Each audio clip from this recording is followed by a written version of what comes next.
Yep. All right, that's why I asked for this. Yeah, everything under control. I'll call the Woodland Hills Metropolitan District Board meeting for, regular meeting for March 28th, 2024 to order. It is, what do we got? 5:37. Roll call. John Martin present. Sherry Ryan present. Kelsey Ives present. Troy Stinson present. And She's on vacation. on vacation.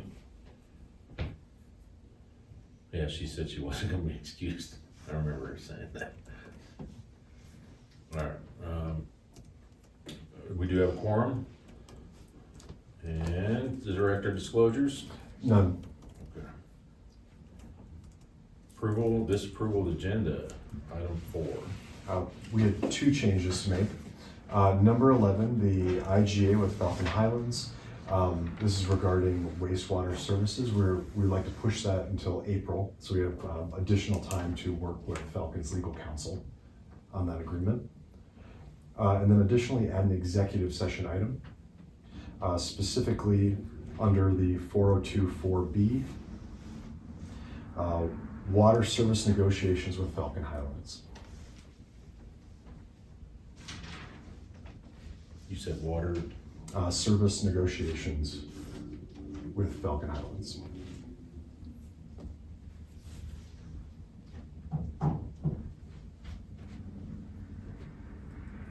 okay. Make a motion, we approve the changes. I'll second. Okay, a motion by John, second by Sherry. Any further discussion on it? All in favor? Aye. Aye. Aye. Any opposed?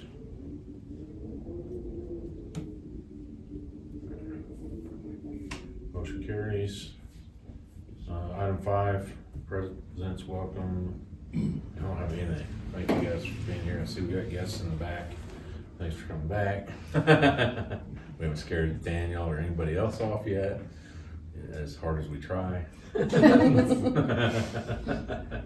But coming in the summer months, so you guys are gonna get super busy here real quick. And I'm pretty sure we're gonna have a high five of board members through the summer. Get it? The other thing I'd say is for the public, 4 of these 5 seats are up for election this next year. So if you know folks, that you think you'd be good, that would be the right people to represent the district, please start coming to the meetings. District staff is always available, and get folks spun up on sitting up here. Many of us are term limited, and this will be, next year will be what, 7 years? Is it 7 years that I've been on up here? 7 now. Okay, so, even if I was to be nominated back to the board after the next election, I am not coming back. I need a break, so. This is my- Say that now. No, I'd say that seriously. Still say this. I appreciate everybody's, what everybody's doing and putting forward, but it has got to, just like any other political office, there has got to be term limits, and we gotta have some fresh ideas and stuff going on all the time, so can't be, let things get stagnant or stale. So, if you know people out there that would be interested in this, please have them reach out. All of our contacts on the website, so. And with that, would somebody like to lead us in the Pledge of Allegiance?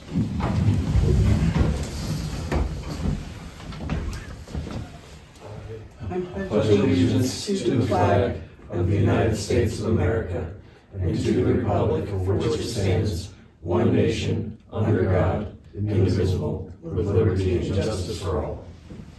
Thank you.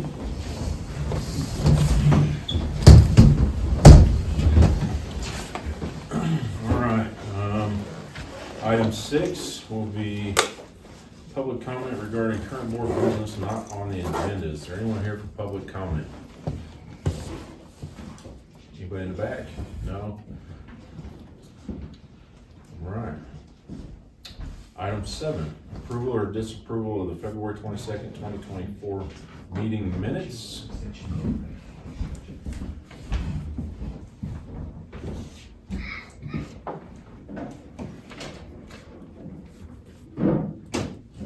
Motion to approve. I'll second. A motion by Kelsey and a second by John. Any further discussion on February 22nd, 2024 meeting minutes? All right, all in favor? Approval? Aye. I didn't hear you, Kelsey. You Is it said- I? Sorry. All right, motion carries. All right, item 8. Approval, disapproval of January and February financials. Are they actually in here this time? They're Ready to go? ours. Yes. Kidding. Alright, so budget variance report is up on the monitor for the month end of January 31st.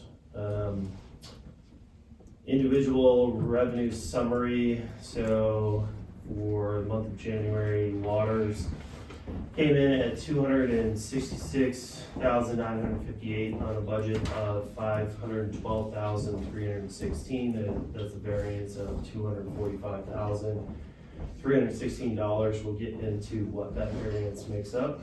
Sewer actual came in at $283,996 on a budget of $476,488, variance of $192,491.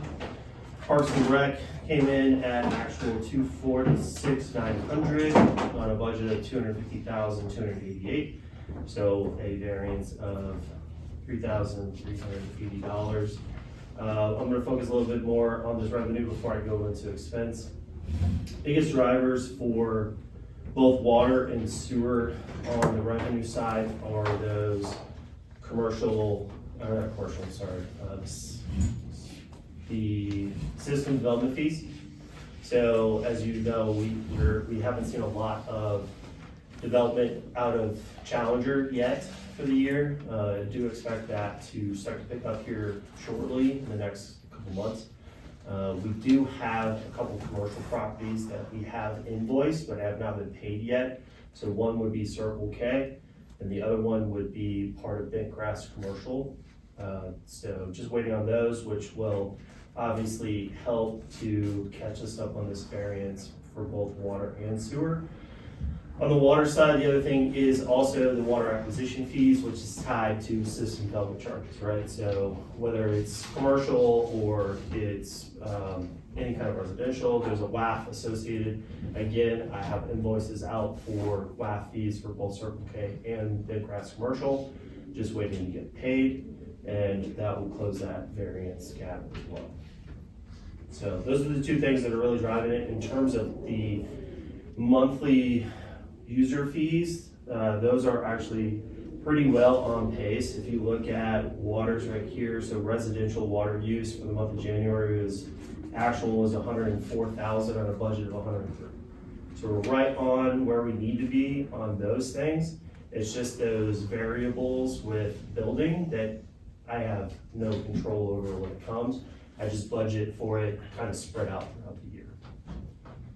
Any questions about revenue before I jump back into expenses?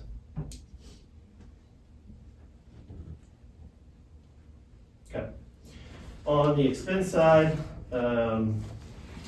water came in at $146,283,000 on a budget of $298,362, variance of $142,078. Sewer came in at $167,132 on a budget of $294,603, variance of $127,471. Parks and Rec came in at $117,596 on a budget of $213,499, or a variance of $95,902. So overall, when you look at the summary, I look at these percentages right here. So what that says is, this is the percent remaining of the budget, right? So from, we're only 1 month in, so you can take 100%, right, divided by 12. That'll tell you about how many percentage points you would want to be. So ideally, you want to be in that 96, 95% range left. So all of our enterprises are right where I would expect them to be. Parks and Rec's actually doing much better than I expected at this point for revenue. Marcus will talk a little bit about what he's seeing on his side. Expenses are also really good too. So even though we have this revenue variance, because we're also keeping expenses down, now I can't guarantee that's always gonna be the case, right, with expenses, they're in line with where they would be, or where they are actuals.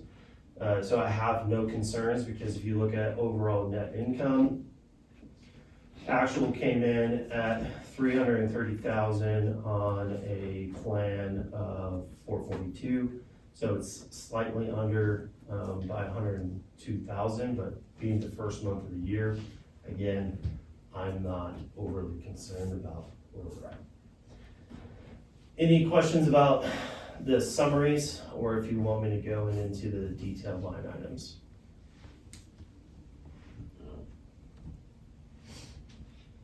Okay, I'm gonna move on to, move this out of the way.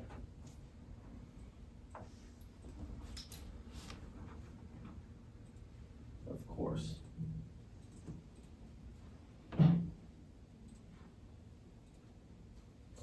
Sorry, my computer is on the fritz.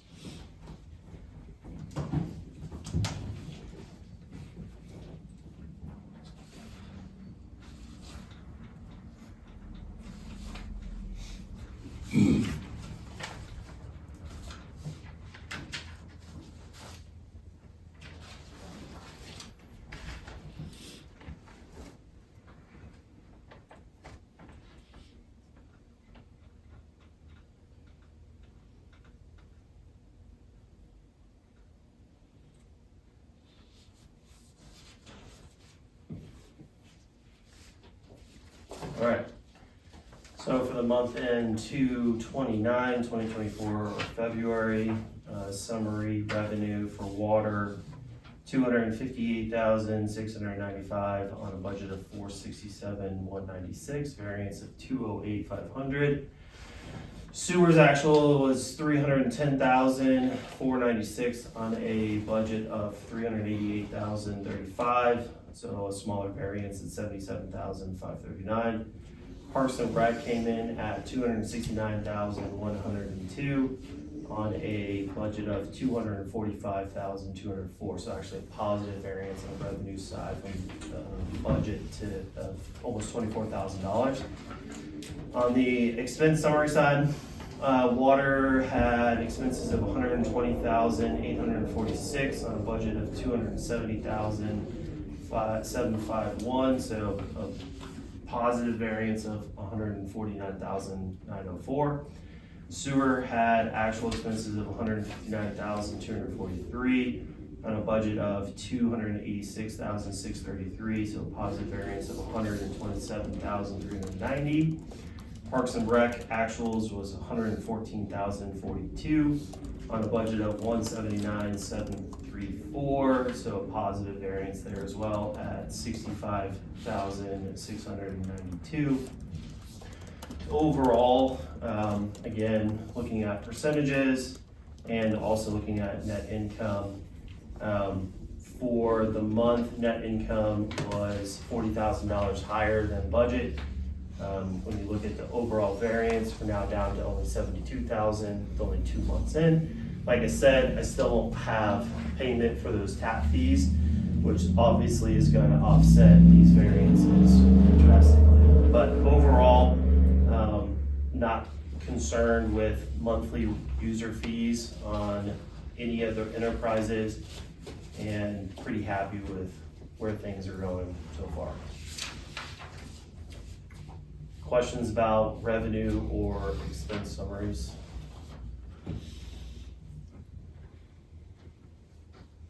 No. Okay.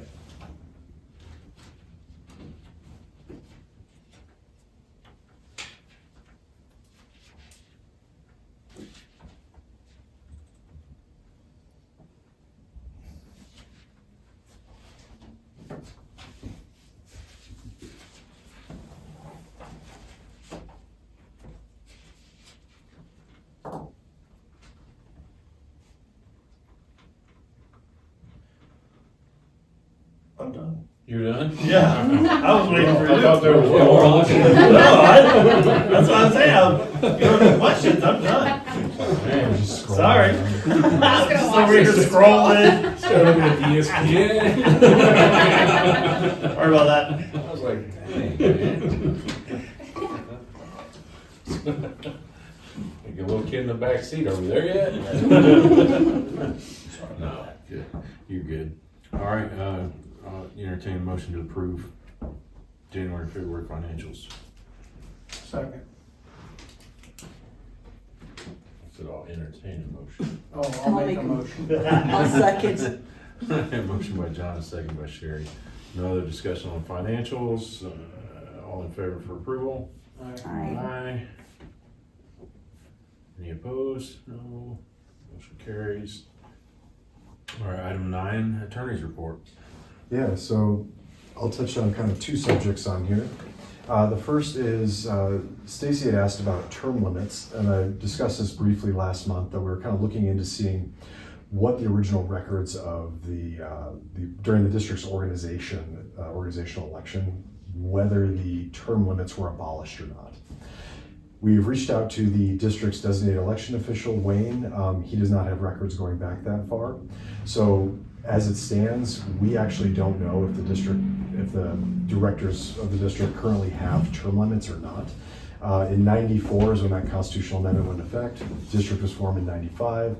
It's quite possible that term limits were abolished. That's the standard practice today. I don't know what the standard practice was in 95.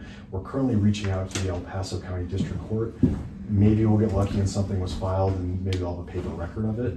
But at the moment, we simply don't know. And I think unfortunately we have to treat it as better safe than sorry. It's only an issue if there are term limits and we don't follow term limits. So at the moment, we're treating it as if the directors have term limits, but we're looking into it to see if we can find any sort of paper record of the organizational election. Any questions on that at all? That is what it is. The second is the amended and restated service plan. So spoke with Carter earlier this week, and based on kind of the infrastructure build out in the near future here, we're actually going to move the timeline up for the kind of the goal to get the amended and restated service plan approved by the district. Originally, we kind of looked at the end of 2025 with kind of that being the hard deadline. Get it approved by 2025, have a little bit of buffer there. We're going to try and move that up to get it approved by the end of this year. That seems to be the best guess right now to accommodate future debt issuances. I do want to make the board aware there are challenges whenever you're doing an amended restated service plan, certainly with this county, with some of the procedural just matters that come along with an amended restated service plan. I think generously speaking, kind of from the point we put the foot on the gas, which I think is going to be this week, is the best way to start it. 9 to 12 months is probably what I would give as an honest estimate to get that approved. So just wanted to make the board aware of that in advance, but our goal is to have it approved by the end of this year. It would be nice if it could be done before this board leaves. Yeah, before that, It certainly. has to. Yeah. So that's all I had. If there's any other subjects, I'm happy to touch on them. We did, and we're gonna talk about this other stuff. All right, thank you. Item 10, consider the adoption of the Fifth Amendment to the resolution concerning district charges and fees. We still doing that? Yeah, so this one can go ahead and go forward. So this is to address, when we were originally doing the Fourth Amendment, there were several drafts of the fee schedule, and there was one extra piece on the fee schedule that was specific to wastewater services for Falcon Highlands. That fee actually already exists in an IGA, which we are in the process of amending. We'll be looking at next month. So we're going to go ahead and remove that fee from this schedule. It's still going to remain in effect because it's part of the IGA, but when the IGA changes, we won't need to make any future changes to this. So what do you need from us? Just a normal approval of the resolution, and then we'll go ahead and record it on our end. So if you guys remember, the change we're looking to make is based off cost of service, is residential customers would just be paying the base rate in Falcon Highlands, no more volumetric charge in addition.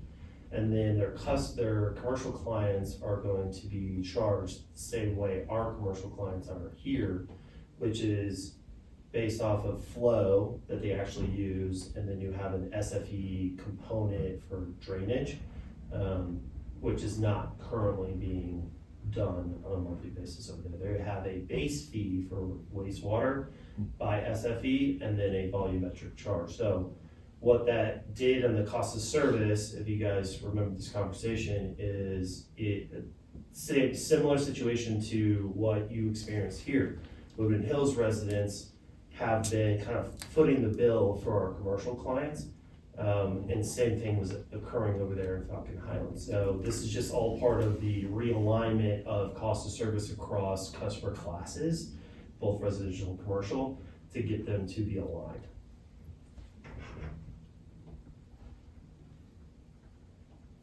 Yeah, and like one last piece is this won't change their rates today. Just to be clear, their rates are in an intergovernmental agreement that's already has been in effect since 2003. I think it was amended in 2012. But this essentially just kind of clears it off of the district's fee schedule so that when we make the changes next month, nothing else is needed. I'll make a motion to approve. I'll second. A motion by John and a second by Sherry. Any other discussion on it? All right, all in favor for approval of the resolution? Aye. Aye. Any opposed? No. Motion carries. Item 11 is consider for the adoption of amended and restated intergovernmental agreement with Falcon Highlands Metro District. We're tabling that for April. Correct. Item 12, consider adoption of the First Amendment to the agreement for wastewater treatment plant expansion and extraterritorial wastewater service. Copy that. I'll put it up on the screen right now. With who? Whose agreement is it? This is the DR work. Okay. So basically, we had a meeting with them, and they admitted they're not ready to break ground anytime soon yet. So all we simply did was, instead of March 23rd deadline kicking in, we've all agreed that we'll push it out, push out our funding and everything we have to do for it. So basically all that states is that whenever it comes, whether we get a new permit or they're ready, one of the parties will notify the other. We have 30 days to agree on it, and then the IGA kicks in. Okay. So it's just kind of kicking the can down the road. This is the actual verbiage right here.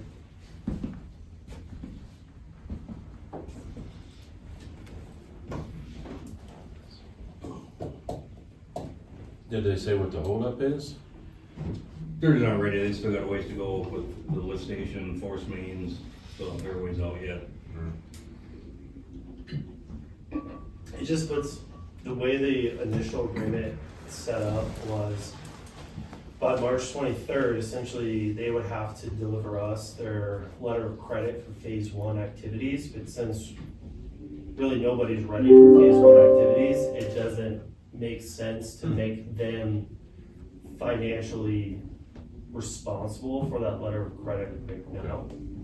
So it doesn't absolve them from obviously committing to doing that, we're just moving the timeline.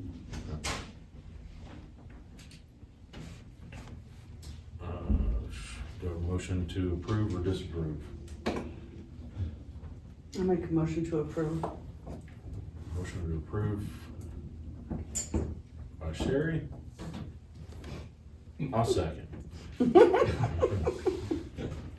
Second by me.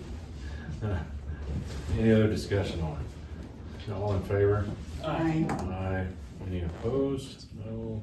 Motion carries. All right. Item 13, consider for adoption of district employee handbook. It seemed thin. Did we take a bunch of stuff out of it? Thin? Jesus. You thought that was thin? It's over 21,000 words, 51 pages long. Nice. The right report's longer than that. It's not very thick. I'll be sure to make it longer next time, just for you. Do we have everything in there? Did you get, I didn't see the, unless I was go through it pretty quick. The para Yeah, that you guys have it's in talked there. about. Sorry, takes a minute to get past this. And it's ready to go, the red lines are just for, Yeah, so I left all the track changes on there so you guys could see like original document to what we've modified it. Legal counsel's reviewed it as well. So now it's just a matter of the board. what does legal think? I thought it was pretty good, and then just for clarification, we did reviewed for kind of general corrections, grammar, things like that. The portions regarding, what to notify HR about, things of that matter is not our area of expertise, and I advise Carver of that. So those I don't have a comment on, but the rest of it's really good. The HR piece, did that go through? So that's all been vetted out. Okay.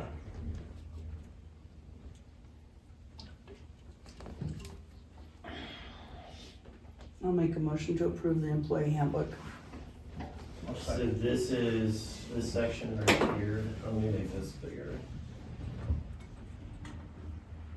Make it a little easier for you to read. Is that good? So annual compensation increases is. Yeah, just- I thought, because it was in red, I thought you guys were taking it, that was something No, you took no, out. no, no, this is anything anything in red Alright. we put in, so this just talks about how annual compensation increases work. And then merit pay is where you see the para performance evaluation review award and how this is administered based off of your performance review criteria. You have point structure for each of the areas of your performance review. So based off of where you end up with your points determines what your para amount could be. But to put in we did put in a lot of protections for the district, so everything obviously is always subject to annual budget appropriation as well as available funding, right? So we didn't want this to be our employees, and Wally brought this as a good point, if they look at it and be like, oh, this is a guarantee every single time, we would love to be able to say that, but that's not always going to be the case. So there are built-in protections for both annual compensation increases as well as the merit pay or para that do protect the district from that. I mean, we can't even guarantee Wally will be here next year.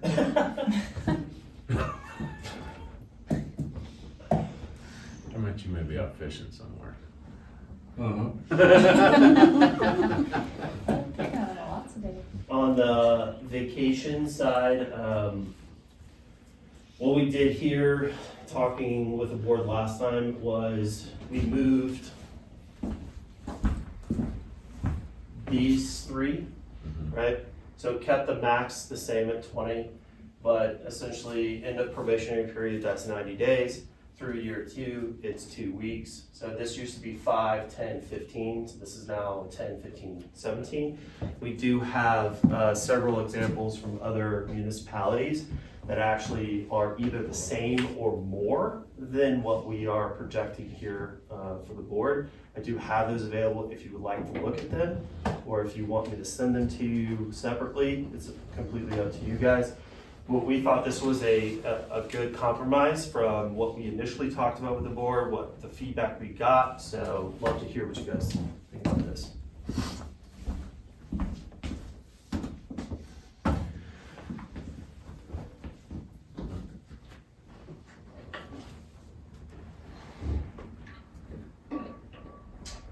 I will note some of the other entities that we did a comparison with.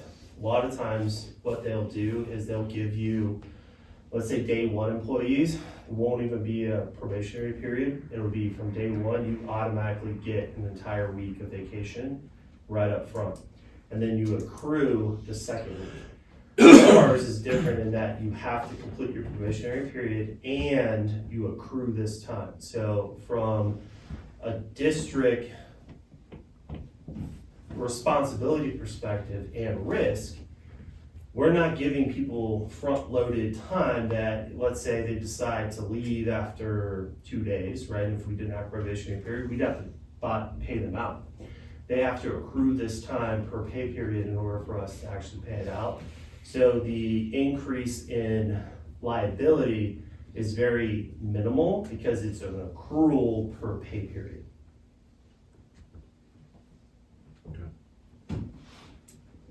I like it. Mhm. And that kind of aligns, because I always put my employees on a 6-month probationary period. Right. There's a lot of technical stuff that I don't think they're gonna make it, they gotta go, so. We also, I don't know if you guys noticed, we did put under both annual compensation as well as para. In order for you to be eligible for that, obviously being a full-time employee, but you have to have worked for the district in that fiscal year for a minimum of 9 months. So we did make an additional requirement there. That way, again, we're thinking about protecting the district. You know, if someone comes in July, you know, we're gonna look at their compensation post probation during that interview and onboarding period. We'll make that consideration then, but they wouldn't be subject to the additional increases that the board may approve going into the following year, or the para at the end of the year as well. So again, we try to think about both aspects of what is the best thing for the district employees, what will give them the best total compensation package to keep top talent, because as you guys know, especially in the water and wastewater industry, it's very hard to keep that top talent, because it's such a good labor market really for people in that job. But also, the flip side is we have to protect the district. At the end of the day, we are managers of the district. We want to take that into consideration as well. So we came up with these different ideas to be able to, we feel, accomplish both of those goals. Okay. Got a motion by Sherry, Second. second by John. All in favor? Aye. Aye. Motion carries.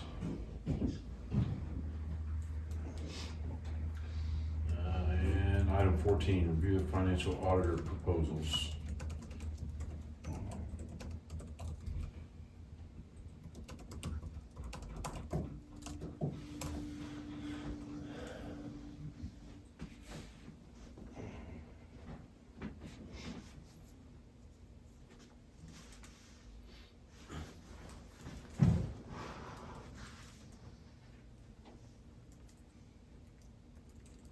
Sorry. It'd be you, Carter. I know, I'm trying to get there. Let's go watch him scroll again. I gotta get through this In the handbook. handbook. You mean a short little document? Yeah. Okay, first one up is a proposal from the JDS Professional Group. They are based out of Inglewood, Colorado. Is there any particular area in the proposal that you guys want to kind of look at? Just I know this was our first time going to a different auditor, Second time. so, okay. But what, compared to the other ones, I mean, are we off, or is it just a change in regulations and things? There's a couple things that are happening in the marketplace. One, there aren't a lot of people coming out of college that want to be CPAs. And so that is really hurting the accounting and audit firms. So they don't have enough people to service the need. In the state of Colorado, there are well over 3,000 special districts, and every single one of them requires an annual financial audit. So there's a lot of us, not a lot of the audit firms. Both of these firms actually come highly recommended from some of our different banking partners, as well as some of our other financial partners. So I put out a bunch of feelers to those to say, hey, who do you guys work with? Who do you recommend? And that's where both these came from. Both of them would conduct a fully virtual audit, so there wouldn't be a need for them coming into the office. That could save us some money on the back end, because normally you pay for travel and all that kind of stuff. Both of them are interested in an ongoing relationship, not just during the financial audit. They would also love to partner with us on all financial needs throughout the year. We do have Ralph Tellis, obviously, that's already doing a lot of work for us. There may not be need for the additional services, but it's always good to have someone available to answer some of those more complex questions, especially as changes in GAAP happen regularly, changes in Colorado revised statute happen regularly. So in my eyes, it's never a bad thing to have more people that you can lean on. So in my opinion, both of these are very competitive proposals. When you look at what they do, what their areas of expertise, what they're offering in sort of scope of services, what they offer in terms of the financial fee. I think it really just comes down to if there's something in either one of those proposals that jumped out at the board like, okay, yeah, I really liked what they said there.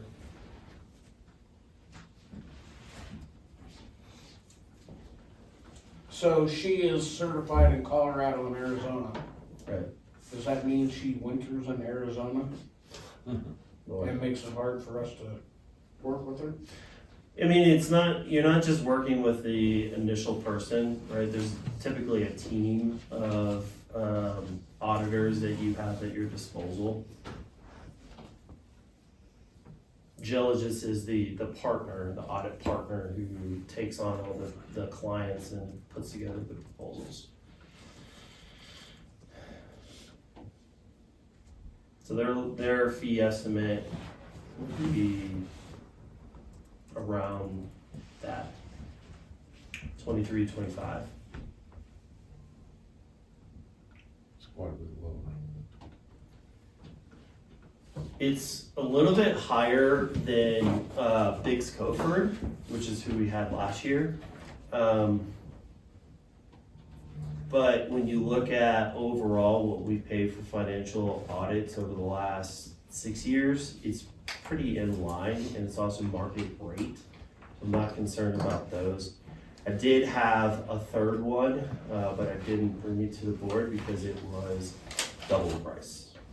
Now, it was also Plant Moran, so if you know anything about financial services, Plant Moran is probably one of the premier financial audit services in the industry as a whole. So there's a lot more that they can and will do for you for that price, but it was well outside our budget, and I didn't feel like we needed something like that, but that's something I can always bring back to the board next year if you want a full proposal from them for some of the other things that they can do for the district as well. But for this audit for this year, I really felt strongly that these two would be the best options for the board to choose from. What is your preference? That's hard. Like I said, they're almost. Which one is better for the district? Which one encompasses more for the district? You know, I think Moss Adams is the one that we're getting ready to go into next, is probably more in line with what we would want. Their philosophy, how they approach the audit, the partnership that they take during the audit and post-audit, to me is more in line with what we want, knowing what we've been through over the last couple of years. So that would be my recommendation, but at the end of the day, I think it's really, what does the board see? What do they feel?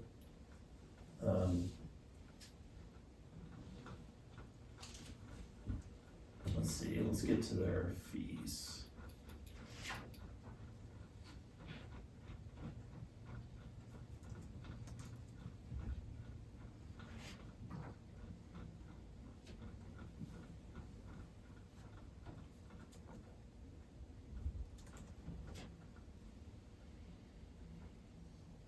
This is just an estimate, so slightly higher if it comes down to that, but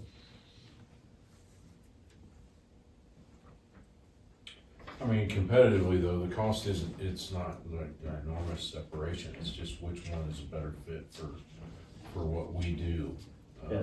as a district, not so much. Yeah, Well, sometimes the cheap, in this arena, the cheaper company is not the best company for us and the people that live here. I will say that Moss Adams, they have an extensive history working with a lot of different cities and other municipalities, but they are relatively newer to the Colorado market. So they are looking to grow and expand here in the Colorado market. So they are definitely more hungry for the business. Hungry enough to match a lower price. It's possible. It's totally possible. I can go back to them and say, hey, we have other competing bids. Are you willing to match competing bid? And see what they say.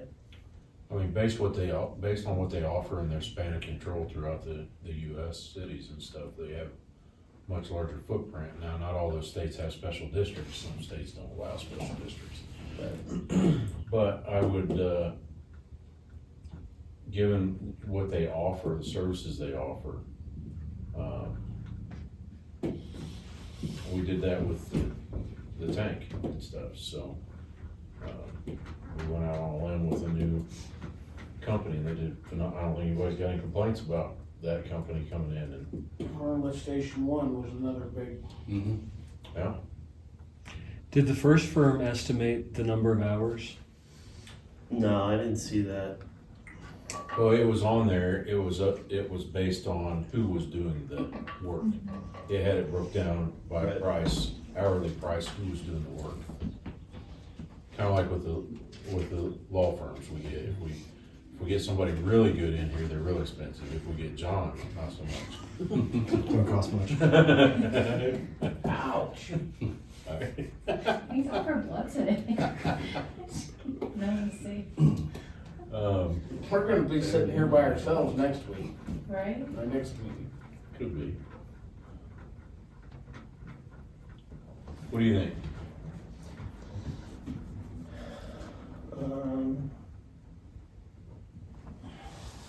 I mean, if you want me to go back to Moss Adams and talk to them a little bit I was just more, trying to see if we can get competing, I mean, they seem to offer a little more.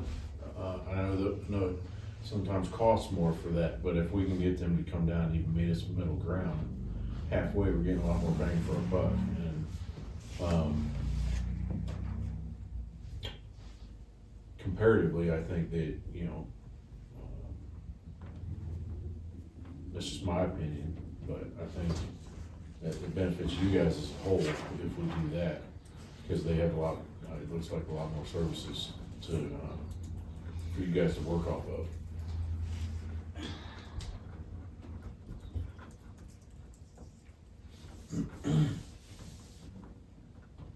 Okay. So that's my direction from the board. I would say let's do that and then see what they come back with and see if we can get them close. I mean,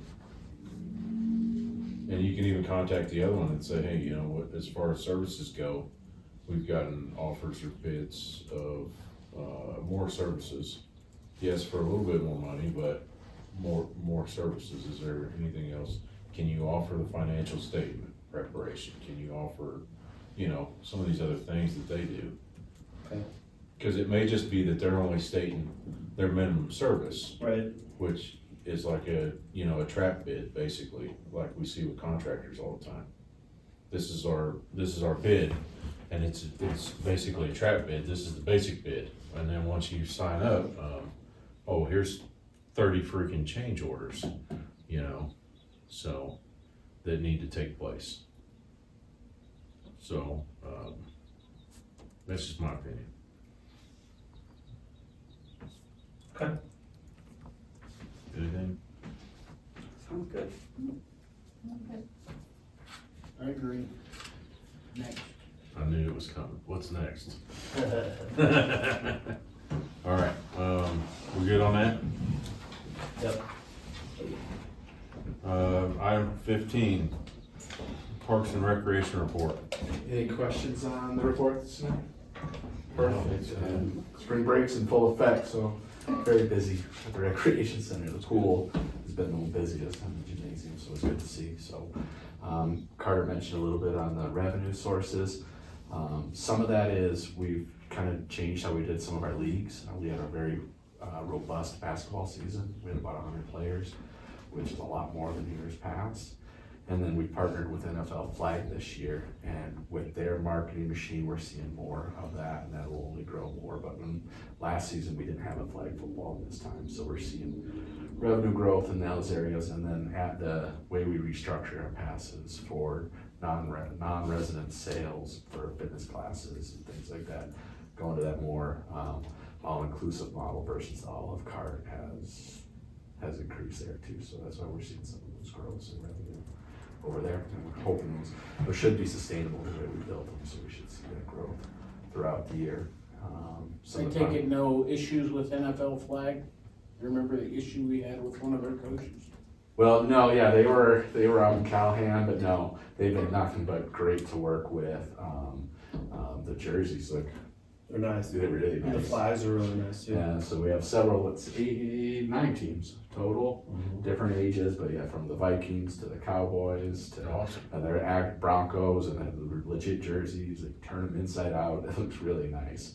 We had they have a very specific field they use, which is pretty cool. It's only 30 yards wide, so we actually took some temporary spray. So we got a liner for the field, and we lined it and put the new lines on there, which condenses that field down, so you can't just have fast kids roll out and score touchdowns and every play. They've got to actually learn to play the game and cut back. Coaches are figuring out how to do it.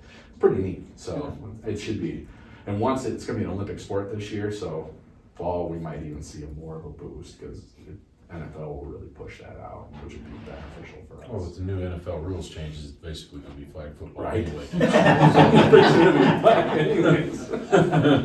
So, but that's been they've been awesome. In fact, they've been so good to work with. Now we're looking at the NBA and seeing if we can partner with them with their program for our basketball seasons too. So pretty neat projects. The bridge, still not repaired, but that's just because of weather. They need, with that water coming through, because we're putting 6-footers into the ground on both sides, so that in the future we don't have any erosion, or that thing's never gonna fail. Never is a big word, but it's gonna be there longer than any of us.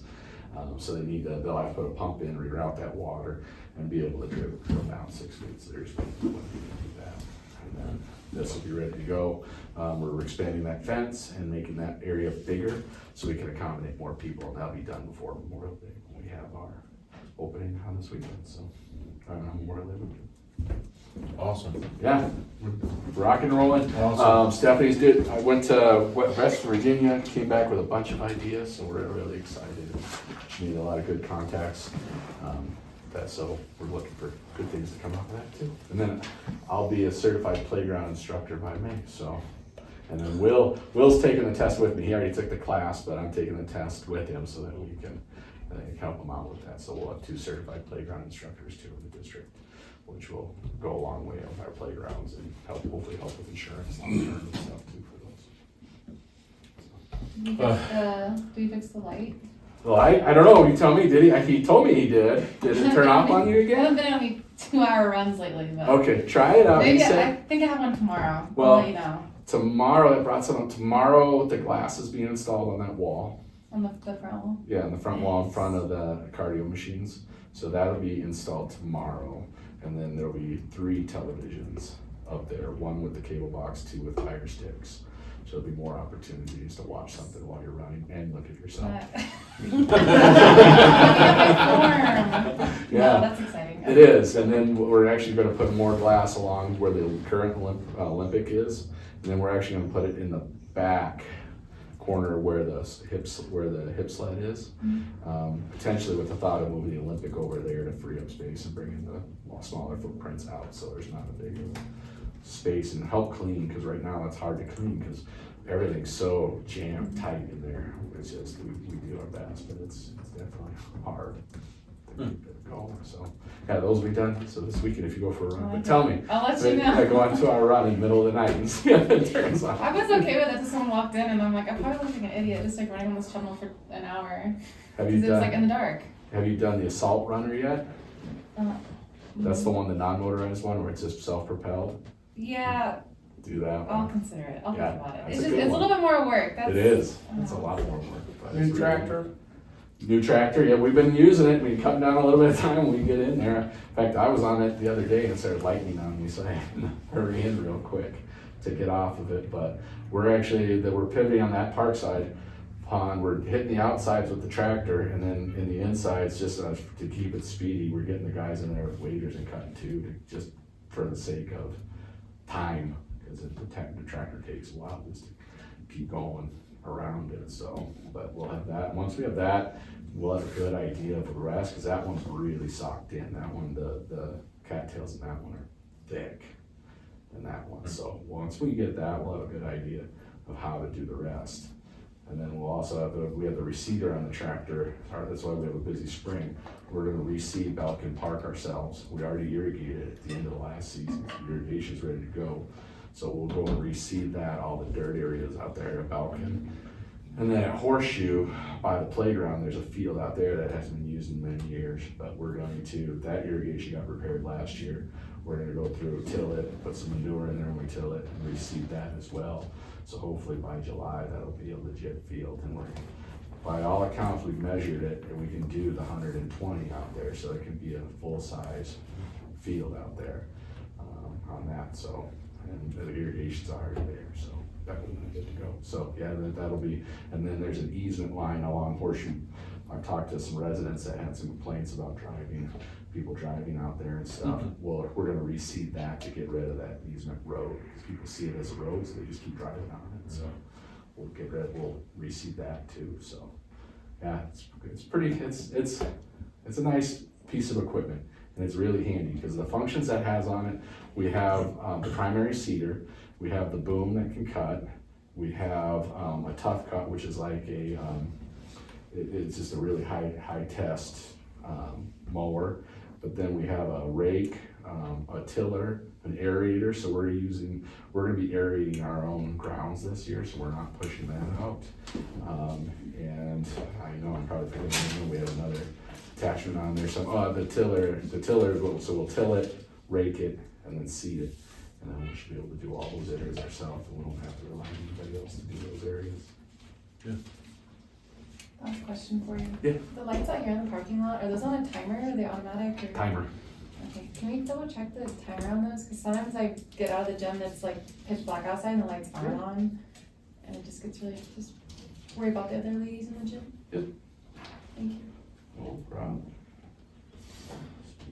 We had to redo the ones, the clock broke at RCE, but that's all good. Running again, so. Appreciate it. Thank you. Yeah, absolutely. Yeah, tell me how you like that assault, it's tough. Oh, girl. Thanks, Marcus. Thank you. Item 16, water report. Let it condense, or would you like to read one? Yeah, I didn't see anything about Cherokee in here, and did I send you that article? Yes, I read that in there. In fact, there's a couple articles about Cherokee news. So, Okay. pretty well with that. The only thing I wanted to mention is about the new water treatment plant on Terra. So we're ready to go, but there's a snag.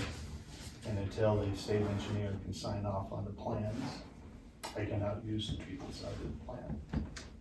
Okay. And so JS Hydro's gotta go back and fix that problem. Is there a problem with the design, or, I mean, what's holding up the? It's just they are backlogged, state is backlogged on a lot of projects to get approved. So I just wanted something to let you all know about that. Okay. But as far as anything else on the report, if you have any other questions about it. No, I mean, I think everything else is probably going along just fine right now.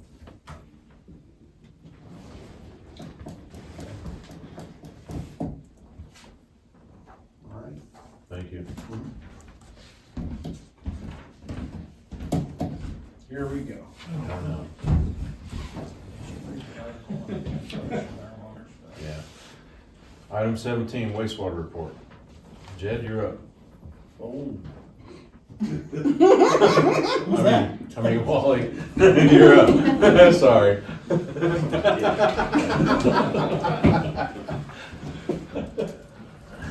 Alright, so we don't have any questions, just a couple of highlights. So signed a bid for getting blower 3 repaired. Waiting to get a date from them, then I can schedule a date for Schwing to come up and help us with putting the new lip seals in. That one's gonna be a pain because there's an electric tray that runs across the top. Every other plant that has these things has nothing above it. You can put a crane in, lift it up. We didn't have that luxury, so it's gonna take some doing on our part. Hired an engineering company to start looking to put in a storage facility. They spent all last week surveying. They just did some touch up today. We got the county paid for the EDARP, so gonna get a meeting set up with them, see what we need. So hopefully we can push all the plans through correctly the first time, instead of screwing around. Stuff to talk about later. So we've been doing some cleaning and TVing in Falcon Highlands. We're finding some sewer taps that have leakage on them that are technically coming probably from the homeowners, which is probably not good news after everything they've been through. Tell them to dig up their yard and fix their. But we're gonna got a company out of Grand Junction. They can come up, they can shoot a launcher up, see what the break is, and possibly put just a quick little liner in it. So we did allocate extra funds this year for infiltration. So if we need to, we do have some money to fix some of that stuff. Do have a last pump out of service. We just ordered parts for it today. The other thing that's come up is on the Grandview side of things. One thing that was never contemplated is obviously they're running into trouble with their deep depths for the sewer line to get down to the lift station. So yes, we found out that they're proposing to put in a second lift station, which I'm gonna tell you right now, I'm just telling you guys this because hell no. That's a cost we don't need. We don't need for maintenance, electricity. Well, why would they need a second lift station if we were already going oversized on the first one? To get to the lift station. The county's gonna deny it no matter what. And they're only gonna allow one, and we already knew that. Yep. So hopefully with myself and respect, we kind of hedge them off that just isn't gonna work. Because the first thing the county's gonna ask is, can you gravity it? And yes, you can. We're gonna tell them to go that route. That was just kind of an odd surprise to get sprung on us. I mean, it's just gonna delay things for them, not for us. Well, they claim it wouldn't because it's more for the more northern section. However, the county It's denies it. gonna And be, then what, 10 what years from now? 15 years from now when they get to that section? Maybe sooner than that. They gotta build that whole thing in 20 years, so. Yep. Well, let's hope the next board's not sitting here in 20 years going, why haven't they built anything yet? Well, if we do, we get all the taps back. That's right. Yep. Pay for the plant and we'll have all the times. Yep. So that's the big stuff. Oh, now the new motor and impellers arrived last week, so Those are the different, for the Meridian lift station. So talking to Falcon Environmental, got to see exactly when the warranty starts on them. I think everyone's kind of mindset that what we've done already is working. Don't touch it. Basically run what we had to failure and then start replacing them. We got to see when that warranty is going to kick in. were they 20, 30 year over there? Did they say how long they're projected to last? These 30 plus. Okay. So we actually have the ones we should have had. Yeah. Back when the lift station was built. So, Alright, cool. and they're big. They stand a lot taller than the old ones, but I think the spec sheets, I think they're 35-40% more efficient. We're catching up. Yep. Oh, We're only 11 years behind, but we're getting there. we're catching up.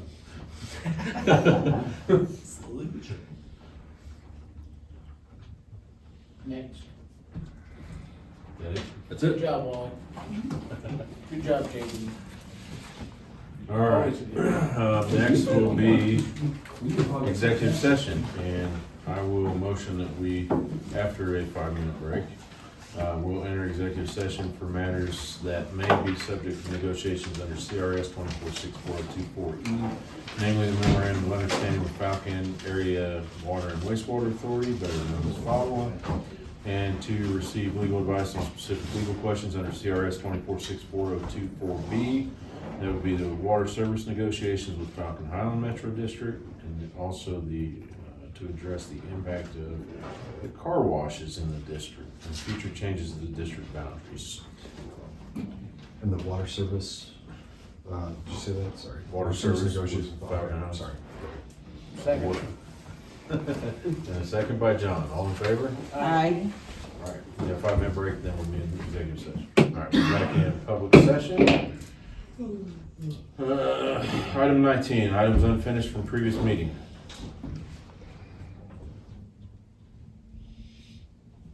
Hearing none. Item 20, board follow-up on older items. Crickets, hearing none.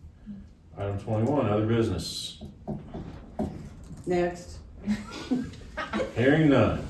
And then I'll entertain a motion for adjournment. I make a motion to adjourn. Second. Okay, motion by John, second by Sherry for adjournment. All in favor? Aye. Aye. We stand adjourned until April 25th.